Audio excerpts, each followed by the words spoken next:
qui est païen.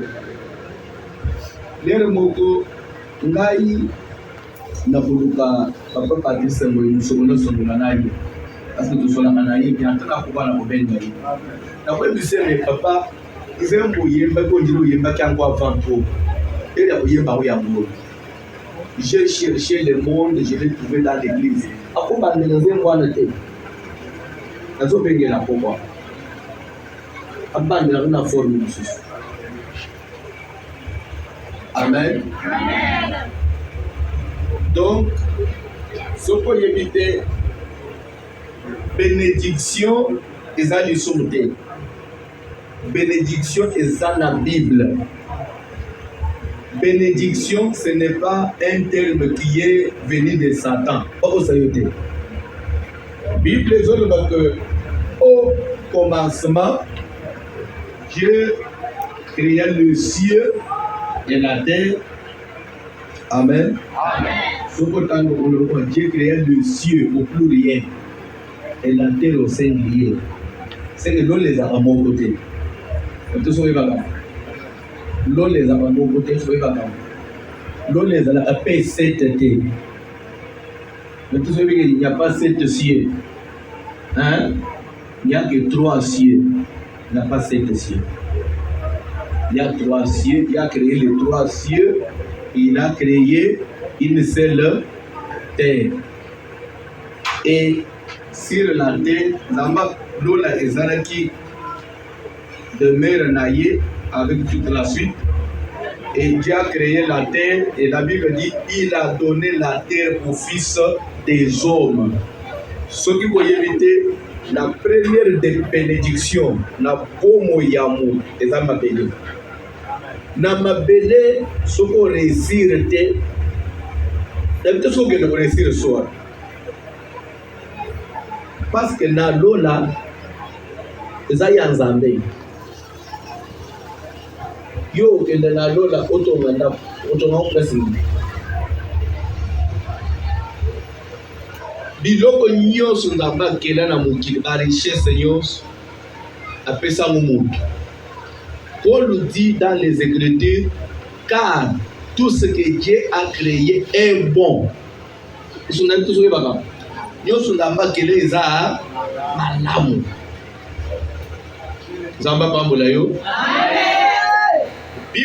après l'homme et la femme. Voilà tout commis dans chapitre 2 de Genèse. Bible que il a fait tomber un profond sommeil sur l'homme qui s'endormit, il prit une de ses côtes et referma la chair à sa place. Il forma la femme de la côte qu'il avait prise de l'homme et la fit venir vers l'homme. Après que l'homme se soit réveillé, l'homme va faire cette belle confession. Voici celle qui est os de mes os et chair de ma chair. On l'appellera femme parce qu'elle a été prise de moi. Et Dieu les bénit. Il leur dit, soyez féconds, multipliez, remplissez la terre, assujettissez-la, dominez sur les poissons de la mer, sur les oiseaux du ciel, sur les animaux, les champs, sur les reptiles, sur tout ce qui rampe sur la terre. Mais d'abord, tout ça, ce n'est pas mon problème. Mon problème est au point où Dieu, la Bible dit, et Dieu les bénit. Na lingala, Nzambe apamboli bango. Nzambe apamboli bango. Na tango ana, mubali asali yaki mbuma na jardin, malédiction est pour Nzambe apambola bango. Non, la bénédiction est intervenue même avant la chute de l'homme. Pour dire que la bénédiction n'est pas confondre l'église dans la côté bénédiction. Pour ce qui est la bénédiction, c'est carrément. C'est la biblique. Une église sans bénédiction est une église morte. Oh. L'attachement qui attire, c'est ce qu'on appelle bénédiction. Alors, on a une bénédiction. Bénédiction. Les lots, il faut pas me l'amener. On a mis les affaires.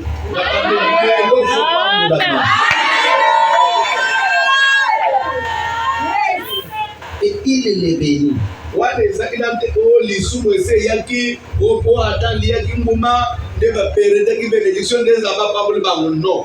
Bénédiction yaki na via mutu le recours te. Parce que le recours c'est après un échec non. Il n'y a pas un recours. La bénédiction est intervenue avant même la chute de l'homme. Et Dieu les a bénis. Est-ce que quelqu'un peut être béni ce soir? Amen. Bénédiction, on a bandé au dans la classe, ils ont eu dans latin, na origine ya mot. Et où dit na latin, lingi koloba bénédier. On a bandé au bassin littéraire, ils comprennent déjà bénédier. Et dans ce mot, nous avons des mots. Il y a béné et il y a dier. Dier, ça même dire, verbe dire, et autres na dier. Ça vient du latin. Qui veut dire parler. Amen. Bénédier. Béné qui veut dire bien. Dier qui veut dire parler. Ça veut dire du bien. Ou bien parler du bien. C'est ça bénir. Bénir, ça veut dire parler, déclarer le bien. C'est comme tu as dit, moi, nanangai. Que nous réussir, c'est qu'à bénir yo. Salam alam, c'est qu'à bénir yo. Meilleur vœu, c'est qu'à bénir yo. Meilleur vœu, c'est un souhait. Amen. Vœu, ça veut dire souhait. Quand on dit meilleur vœu, ça veut dire que je souhaite le bonheur. Je te souhaite le bonheur. Zamba Pamboula yo. Donc, bénir veut dire du bien sur quelqu'un. C'est le supérieur qui bénit l'inférieur. C'est pourquoi l'église, tu as un peu pour passer de ma femme pour la bus. Hein? Vous m'avez la bien tête. Amen. Amen. Qui a un peu pour la bus. Je veux maintenant parler sur l'attachement, comme ça, on dit l'attachement qui attire la bénédiction. Tu as quand même compris ce que ça veut dire. Bénédiction, qui veut dire bien. Donc, bénédiction, ce n'est pas acheter un véhicule, ce n'est pas ça la bénédiction. Acheter une parcelle, ce n'est pas ça la bénédiction. Bénédiction, c'est-à-dire tout ce qui peut constituer le bonheur d'un homme. Tout ce qui peut rendre l'homme heureux. Tu peux acheter un véhicule, mais dans ce véhicule, on est qui et beau milieu d'un accident. C'est ce qui est bénédiction. Amen. Les gens qui m'appellent, batongi ba étage, gouverneur ngobilaye na je beaucoup babou. Maman moko asali crise à pouf. Qu'est-ce que c'est une bénédiction? La Bible dit la bénédiction de Dieu est celle qui enrichit Koba. Elle ne se fait suivre d'aucun chagrin. Donc, amen.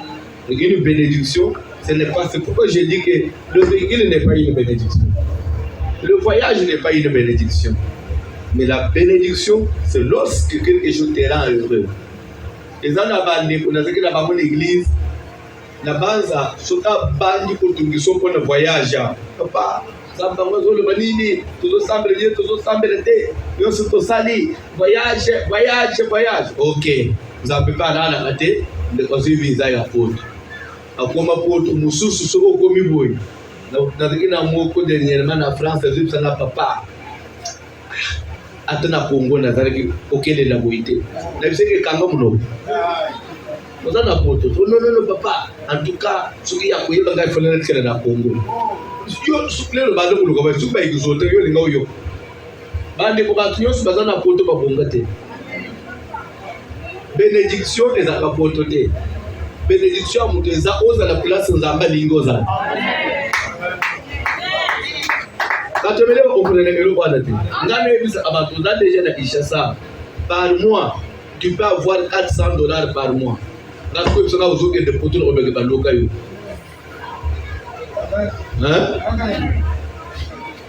Peut-être que c'est un peu de aussi. Italio. Bon, ce que ça m'a fait pour les vidéos au final. Pourquoi ne pas vendre? Surtout que le salaire, ça peut tout ça. kokende poto ya kufuta nyongo ya miso eza lisusu oyo nazoloba eza yake olakina pale eza ozala na eglize bantu oyo yake kokandela su ministere na poto nakoseka yo olapambola yo olapambola yo. Je vais parler maintenant de l'attachement. C'est quoi l'attachement?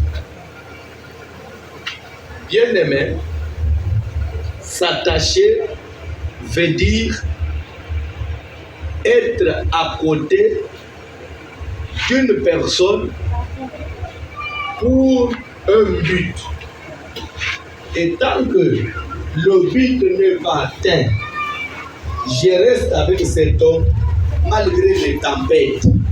On ne peut pas parler de l'attachement si vous n'avez pas traversé les périodes de turbulence. Attachement, il faut aller en épreuve. Amen. Amen. Moi si alingi yo, il faut linga yo petit na mpiaka. Ah, parce que baboy ko le amen. Amen. Na mpiaka. Mais malheureusement, bana basi ya mikolo baza ba matérialiste. C'est na yeli tout ce que makamona bana pose. Avant alinga mbali foye basa ani. Ala famille. Amen. Amen. C'est le mot quoi yelingai mobali a uti Londres. Papa mutozo ngaba na ngani kama na papa na Londres. Asibole kana professeur comme professeur de sana ni. Kama siko tuna mukana na sababu papa mukana na zamba ni. Oto deje za mukana na zamba. Wewe za kulingo. Na tumani za kulingo. Oya bali mubali tu angani Londres. Mwasi awakia uniminda hivyo. Amen. C'est pourquoi dans le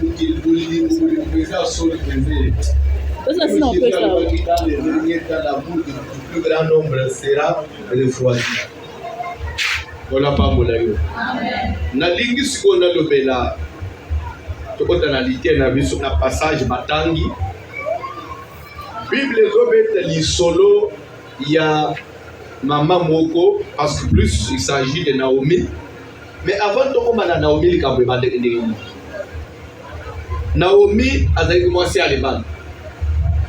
Le ban est naïe, comme on est avec Elimelech. Amen. Alléluia. Elimelech était de la tribu, dans les tribus à Elimelech, à Israël. C'est dans les tribus à Elimelech. Hein? Vous évitez ma maman. Dans les tribus à Elimelech. Vous évitez. Pas frère. Elimelech était de quelle tribu? Oh. Pourquoi pas ça dans la Elimelech était de quelle tribu? Natuni Elimelech était de quelle tribu? Aussi à Bethléem. Mais oh. Avec ya rigolo ni lo auti la yolo. Tile mesa quartier auti la yolo. Bo mutu no sa pas na yolo za originaire ya yolo. Alors quand il est na yolo il était de la tribu de Juda, que Dieu vous bénisse papa. Mais comment derrière si vous savez que de cette lignée là est né notre Seigneur Jésus. Et on dit Jésus, le lion de la tribu de Juda. Parce que lui-même, vous allez attribuer. Que Dieu vous bénisse, papa.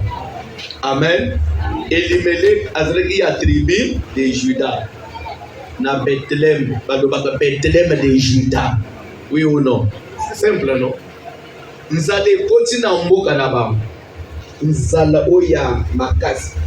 Bandeko, wepi banzale sili na mukili pona nini? Banzeli sina mukili à cause il y a maintenant des avions, il y a des bateaux, il y a des routes. Il y a maintenant transfert bilo ya mbongo yebo mais kala voyez bilo ya mbongo mso yebo ezate so du côté na bino sécherer c'est beti beaucoup finza to ko ba de ko mona meta na tangu za le côté kina kana ba na ya ba Ruben ba et Simeon Lévi ba tambula imakulu ba kelo ba bilo ba kulia wapi l'Égypte à cause de la famille. Banzala ya kalezi ya blakate.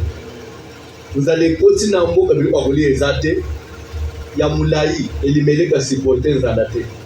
Amemi mwasi na ye Naomi na bana na ye ya mibali abota Machlon na Kijlon. Bakei ko passer un séjour na mboka nini na Moab. Moab eza mboka nini? Je vais vite bolanda bien. Moab eza mboka nini? Moab ezali mboka oyo euti na inceste.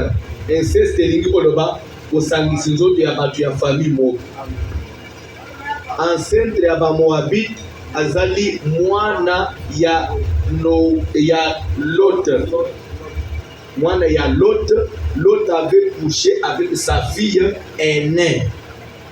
Baboti mwana papa couché na mwana oya boti. Baboti mwana nde mwana wana baiko pese kombo Moab. Après couché suna mwana na ya mwasi ya mibale. Baye obota mwana musuba pese kombo Amon nde ancêtre ya ba Amonite. Amen. Nyonso le fonte ya nani?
Alléluia, amen, amen.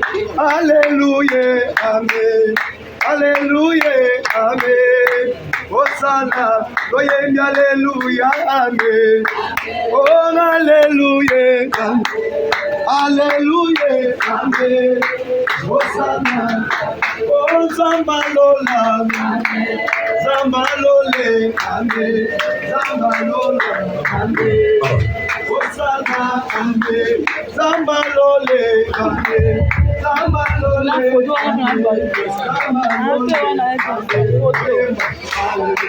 oh, hallelujah, amen. Oh, hallelujah, hallelujah, amen. Hosanna, oh, hallelujah, amen.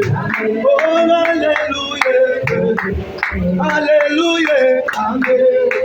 Hosanna, oh, hallelujah, oh, hallelujah, hallelujah, amen. Hosanna, amen. Hallelujah, hallelujah, hallelujah,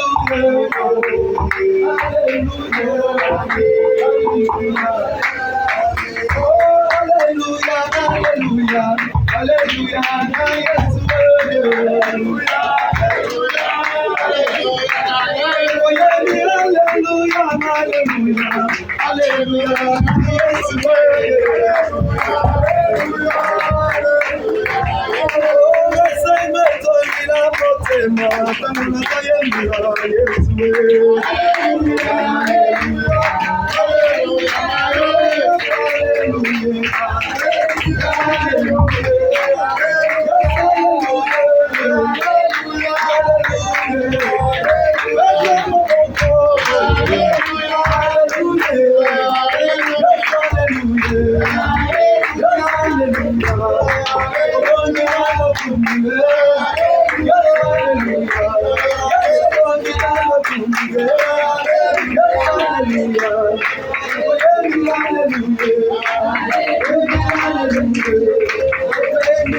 Pour la femme, j'ai parlé, il y a l'autre à côté de la balle à Bassi, il va aller. Et puis pour moi, l'autre à côté de la balle à Bassi. Et puis il faut te dire, il y a maman. Il faut te dire, il y a maman. Maman a boyé puis koto sans zambe. Atalaki na sima abongwa makilibanga ya Mungu. Absence ya mama ne papa ke bota na bana. Soki mama bongwa na kalibanga ya Mungu te, papa linga bota na bana te. Mama keba we kozalo soko balibanga ya Mungu. Akangi parenthèse. Toki kokoba. Amen. Soko balibanga ya Mungu oyebi te. Parce que dernièrement je prêchais à l'église et puis là dans le livre de Luc, vers 17, 32, si je ne m'abuse pas, le verset dit souvenez-vous de la femme d'Hérode et Soukikawa. Et oui. Il y a tout un verset qui dit souvenez-vous de la femme d'Hérode et Soukikawa. Ça veut dire quoi? Bokadisa oye comme la moisi il y a le verset Soukikawa. So nini comme la moisi alors? Moisi alors tata na siba comme libanga ya papa. Eza na bandimi na église bakoma libanga ya Mungu. Eza na basali ya nzambe bakoma libanga ya Mungu. Na français babengi statut du sel. Statut ya na d'autres exemples ya statut ya Lumumba na échanger. Et ça na boy. Soki un jour ozoleka okoti Lumumba sali boy. Okoki ma place à l'été. Okoti yele Lumumba ici le boy meka sina de bit de pour check boy. Statue et boujaka. Quand on dit souvenez-vous de la femme de l'autre, les ana bandi bakoma mapanga ya Mungu. Apo changeaka te. Lui il connaît tout. Il connaît même sur le pasteur. Abilenga pasteur abanda côté na ndenga silisa. Nde bato mona afanda l'église, atapeka na baba ya liboso atali yobo. Ofranga chiaka te. Amen. Alobaka tatali ngabo. Kote isiri kotonga osilisi babimi babandi kotonga yo. Bazotonga na pasteur basilisi. Ya Mungu. Batwebele maume la l'église.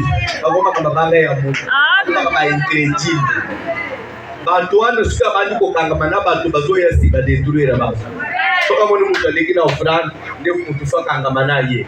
Masolo ezali. Papa pambula yo quand même dépôt yenga moni bikolo ozosunga musala nzambe.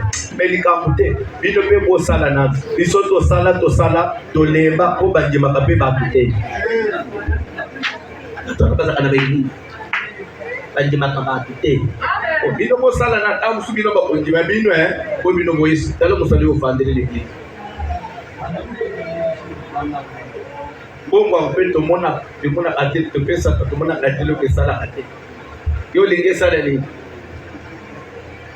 Amen. Alléluia. Oyo futa na sinele kura ikata na bosomo yo kufuta. Wala bilobela na église. Ngala nanga utubo megati. Wala pango le blona passer. Lipanga Mungu. Lobana lipanga Mungu. Kasi se Lord. Lipanga Mungu. Ashanja ate libanga nalinga chemutu na se libanga Mungu. Oh mama wana bomba ma ilibanga ya ngamutu na lite eza Bible abomba na ilibanga ya Mungu nde bana bake kubota na ratana ba ola pambula yo libanga Mungu libanga tambula na itela islamu. Ndo mona amuntu mususu azana église alungwa kate bongwa na kate masaka pona ko détruire l'église yemo kwa pengwa kate apengwa sakane ba pasteur il faut veiller sur ces choses pour ton église est facilité et coopérer de la base à moindre j'ai coopérer faut coopérer pour la bandi mususu.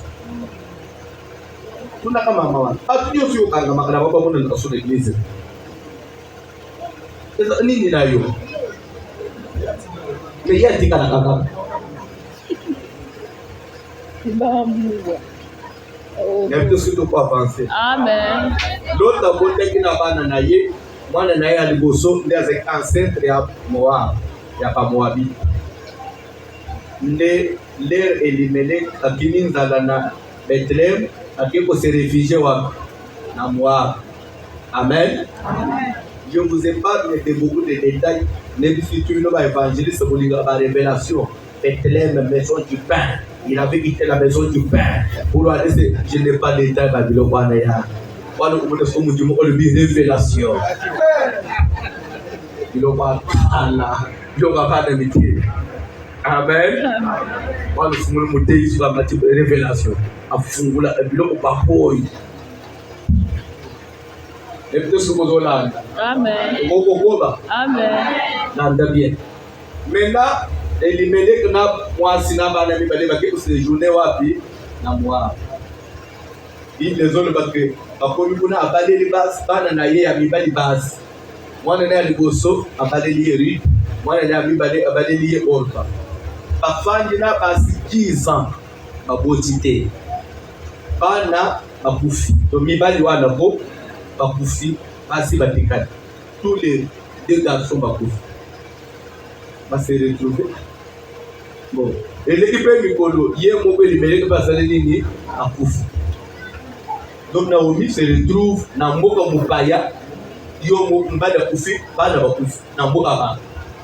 Puis, na etawa na ayoka sango, que côté à Outa na Bethlehem, dit Pessalini, des zombies, que tu avais visité son père. Dans la vie, il faut qu'il y ait aussi des épreuves. Qui est avec toi et qui n'est pas avec toi. Et si tu n'as pas traversé les épreuves dans nos comités, so l'église n'a pas été dans nos PPT, dans nos comités église.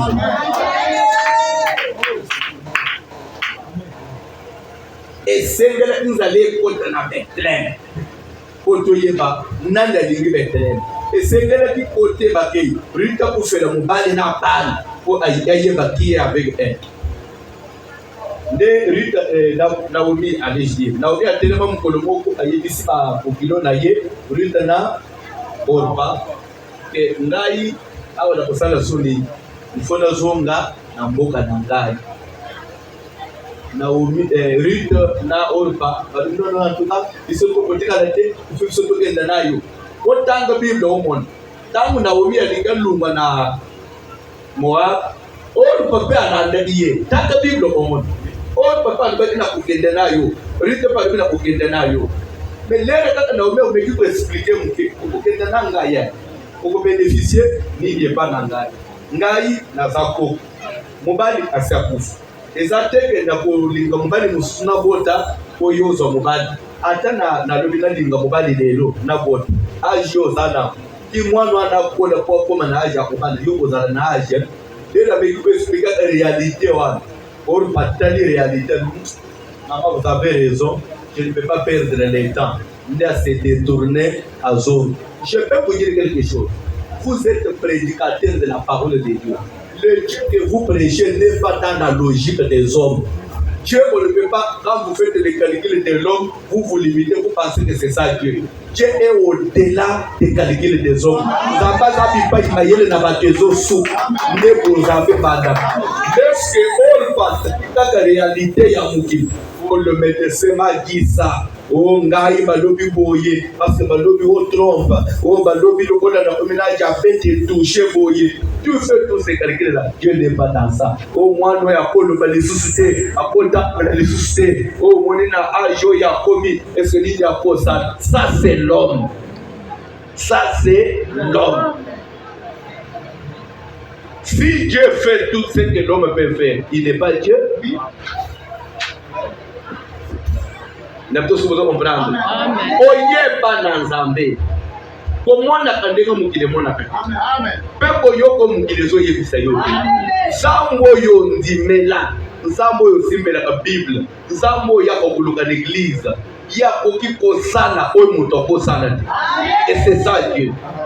So ki ko ndimano ko mina na ndiko wana te, na no ndimeli te. Amen.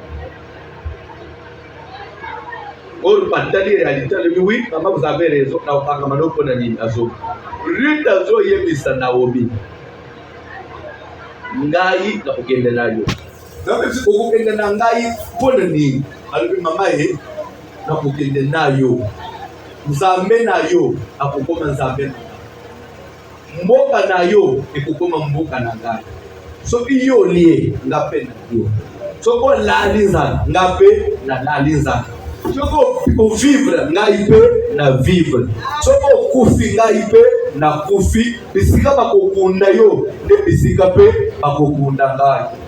Non mais attention devant une telle détermination. Na vous expliquer sous est-ce que je peux dire quelque chose à Amen. Je peux vous ouvrir l'intelligence.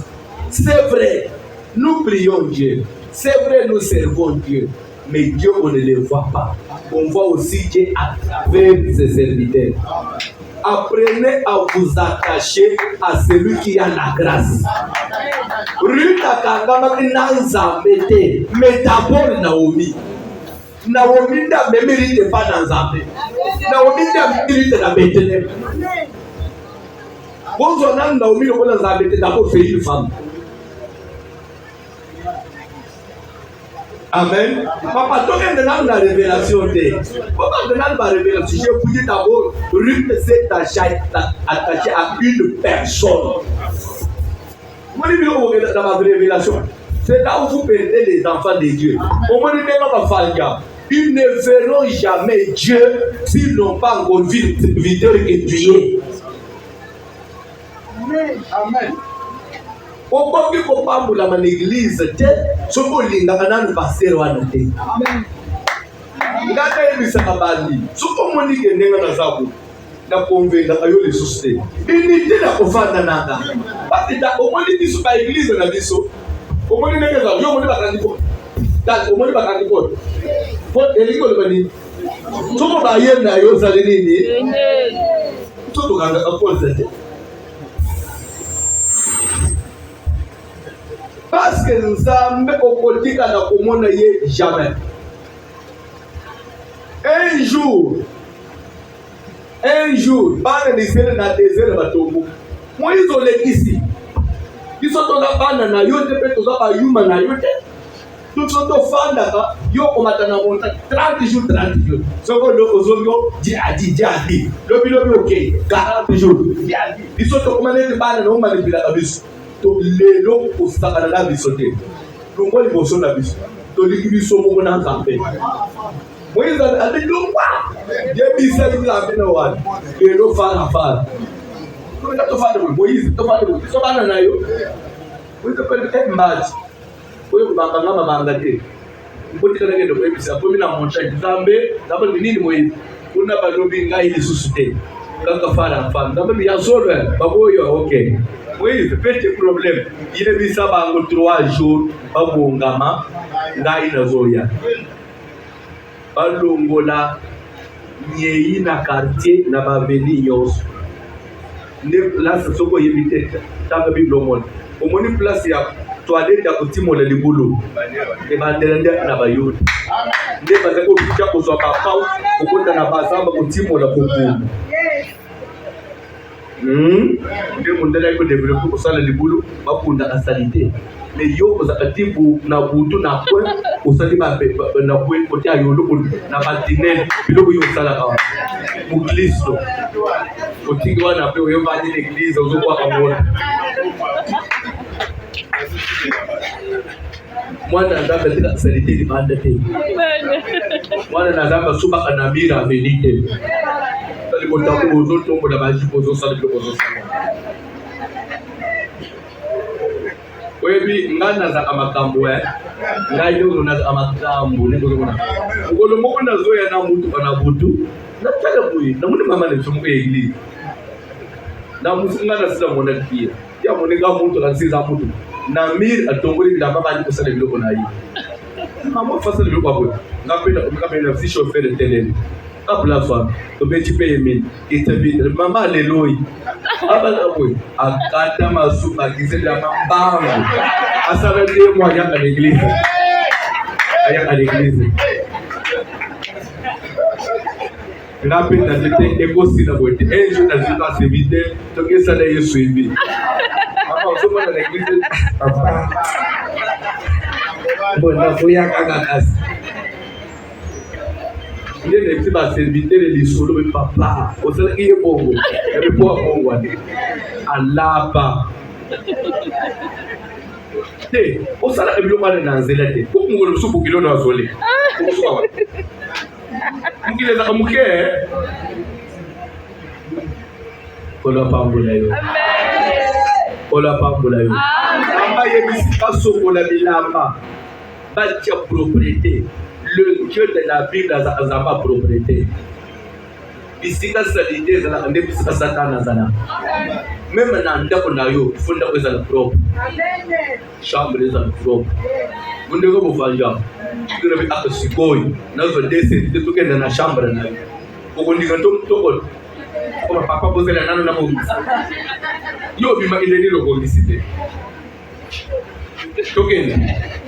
Tokende to someone. Siki makambo esapo. Kola pambola bino. 3 jours après, ça va ici Moïse, il s'est pas nyonso pour pousser dans la montagne. Il m'attend là, en bas de la montagne. Pas de célébrer, il va faire Moïse, nous sommes au Nazaré. Quelques minutes après, pas tonner, wa mika lika ya mvula wala. Continue Moïse.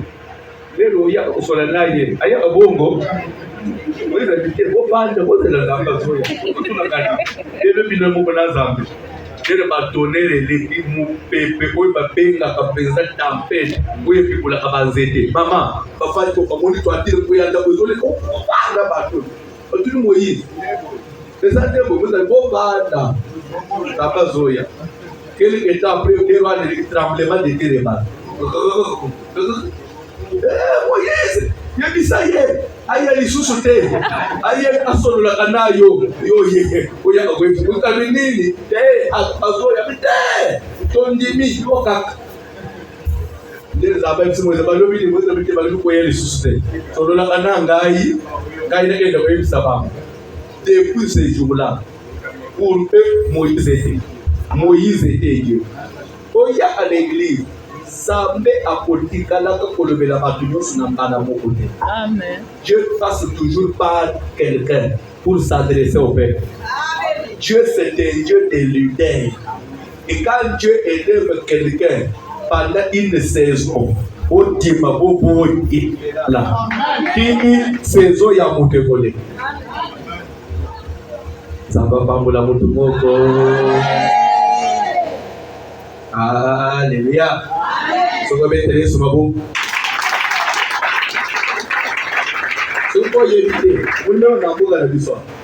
Uzala basala nzamba minene toyebaka. Baningisa ka kishaso. Bakufate. Bazapela ba église. Mais les lois d'azo les kanabo. Muto koche kasusu. Saison na yesa leli. Papa.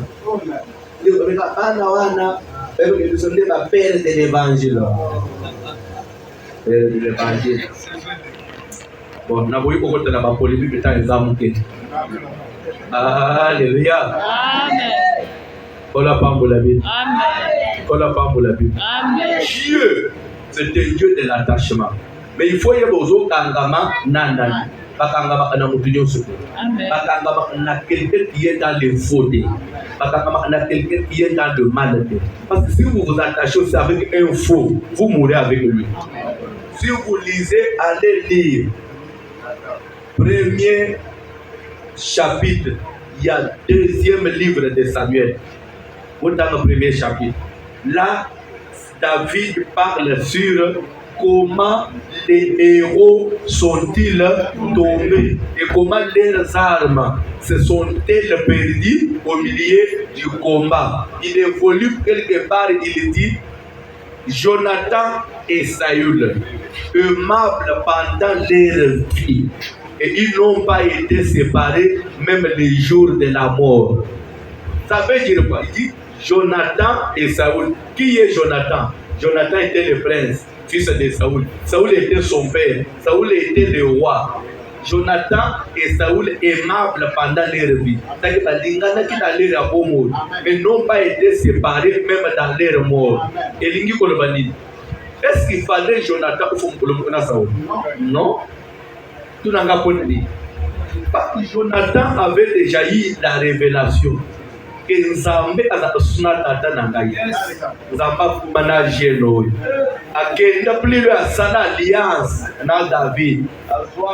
Ebe na ye apesa David. Azo sentire na ye apesa David. Azo manteau na ye apesa David. Aebisa David. Le jour où l'Éternel te fera roi, ne m'oublie pas. Est-ce qu'il fallait réellement le bobo?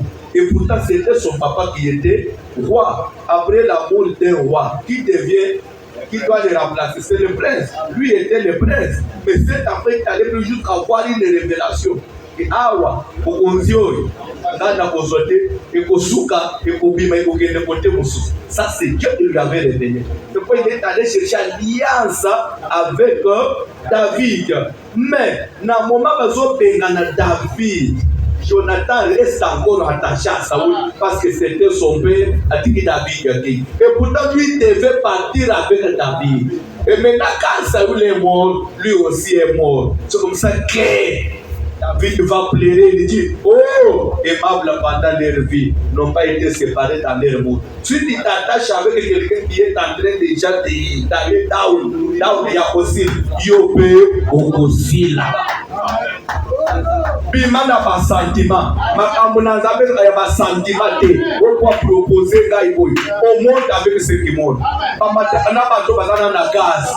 Kanga makana ba to bazana na gaz. Yo pe ojembe na gaz na ba. Osali ni kole fufu papa. Ko ezali na mu ile to za eternel. Aussi so na la kanga ba no ngapene sila. Oni mo ko papa.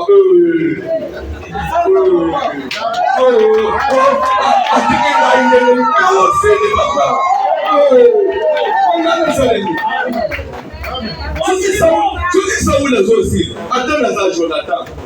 Oh, na za mwana no Jonathan. Papa, na mulanda camarade David. Amen. Ouais, nangai. Ça c'est des papa. Ça c'est papa. Ça ndete. Kangama na David atata camarade, et kangama na depere ya kolela yo lokola Jonathan. Amen. Ma sœur, kangama kana sere oyo asala quand même ba faire makambo kenda kaliboso. Ozo pa ta ba idée ya kubanda ba faire. Seri ozo kangama na ye abiba akada kindumba. Ozo ni le pana. Ya ye bazole za leda bimaka na swana. Yo mwana naza. Ya sa leda bimaka na swana. So yo mwana naza ngo kusona nini? Nakata tona boba.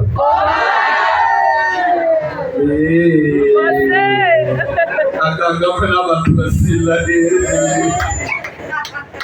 ukanga makana nani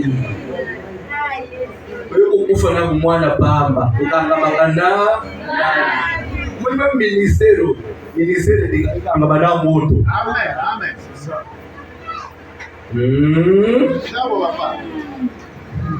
Amen. Bien-aimé, là, dans l'église qu'on a chité place. Rite la Moabite. Rite. Est-ce que Rite il faut qu'on a Naomi? Naomi a coupé ça yo ni. Naomi a coupé ça ni. Naomi oyo koko. Naomi oyo a coupé les sous te. Naomi oyo. Aza déjà dans ménopause. Naomi oyo na mboka place outi aza de lokote. Papa, je vais vous dire des choses. Naomi a perdre ma part. Naomi a perdre la part. Naomi a fait le nyonso, mais Naomi a un Dieu. Naomi avait le Dieu d'Israël. Dans le petit Ruth a kangamana Naomi. Pourquoi Ruth a kangamana Naomi? Ruth a mitali ngai Ruth. Naouti na famille à inceste. Je suis d'une famille maudite.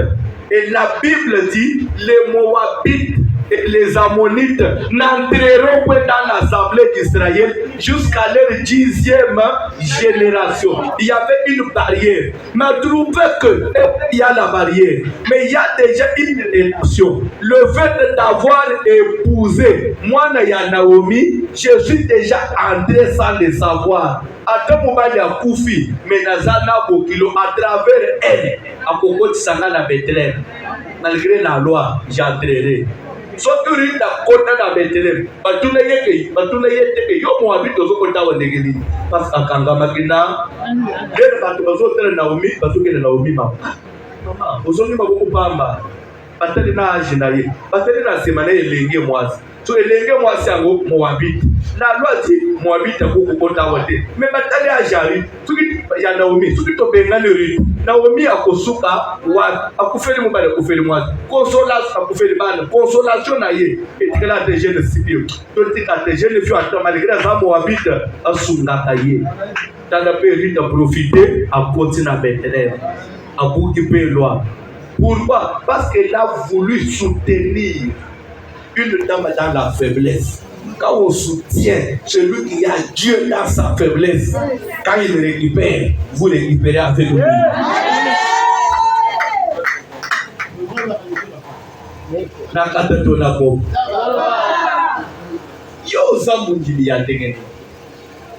Parce que le chose dans mon problème, aucune église. Aucune église. Si nous voulons les bêtes, maille côté na église, aucune église. Si nous donne la église et na mon peuple, aucune église. Si nous sommes des couches, aucune église. Nous sommes à mon anakate, mais à mon à travers bas.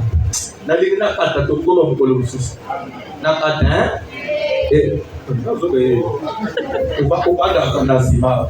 Mwana yolo soto uchi kusika soto ga mene yo kati soke bana bi batu ba uchi kusika kaza amen compre champarti na kusiri sa yo sote na kati na bombi na umsamu ko musoko yo kabiso atatu zana distrito mususu yo ko ya kolana you make ezala kasaka ya pasteur te ezampe ya bandi parce que le basala ba vantir ni côté ba kende kusoko la bino ba bino mafuta ezala biso ba pasteur te so ko me pe boya pa boye ba appeler les anti-valeurs tout ba kanta bino zolo ko so to zala te ya ka pe na yume boye mo la pe ba ka bona zamba bien.